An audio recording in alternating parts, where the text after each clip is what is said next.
మనము మన పేరెంట్స్ కన్నా మన ఫ్రెండ్స్తోనే ఎక్కువ ఉంటామండి. ఎందుకంటే ప్రిపరేషన్ దిగినాక మనం ఇంట్లో ఫ్యామిలీ ఫంక్షన్స్కి అటెండ్ అవ్వము. ఇంకా చాలా ఫంక్షన్స్ ఏదైతే ఉన్నాయో అవన్నీ అటెండ్ అవ్వకుండా మనం ప్రిపేర్ అవుతూనే ఉంటాం. ఇయర్స్ కొద్దీ ప్రిపేర్ అవుతుంటాం. సో మనం ఒక 90% ఆఫ్ టైంలో ఈ ప్రిపరేషన్ స్ట్రాటజీలో ఫ్రెండ్స్తోనే తిరుగుతుంటాం.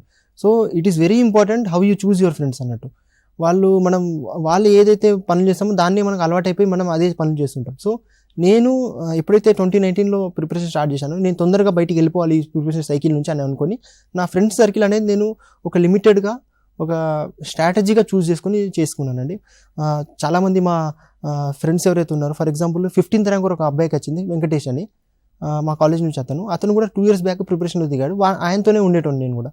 అతనికి 15th ర్యాంక్ వచ్చింది, నాకు 68th ర్యాంక్ వచ్చింది. ఇంకా మా జూనియర్ ఉన్నారు ఒక అబ్బాయి, 146 ర్యాంక్ వచ్చింది. అతను కూడా వన్ ఆఫ్ మై ఫ్రెండ్ సర్కిల్లోనే ఉంటారు. ఇంకా చాలామంది మొన్న మెయిన్స్ రాసినప్పుడు ఒక 6 members ఉండేయండి మా ఫ్రెండ్ సర్కిల్లో. మేము అందరం మెయిన్స్ రాసాము.